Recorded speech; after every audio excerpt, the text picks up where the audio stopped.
You have a bedroom with tiles, a square tiled floor, living room, kitchen, bathroom. You have grayed out areas that you cannot place tiles in because those are areas that you need to be able to access items. Like this shows you the minimal amount you need to save for being able to get in and out the door. All doors have that grayed out.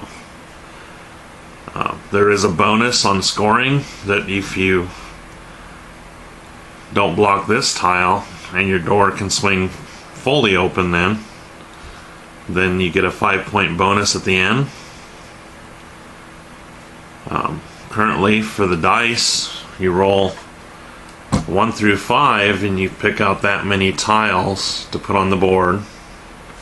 If you roll a 6, that's the landlord, and with the landlord it tells you to clean up your mess, and you have to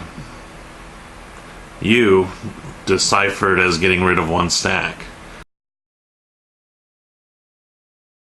Some of the stacks are a little tall, so they're going to have to be trimmed down because your limit is 7.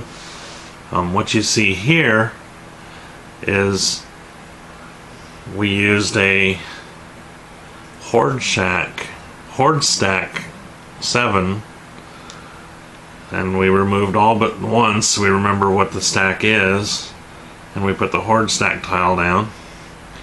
This one here we need to check, and we have 1, 2, 3, 4, 5, 6, 7.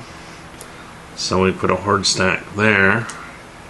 We'll put the top one on there, but that leaves us with 2 that we're going to have to put somewhere else because that stack was too tall. So let's put it in here.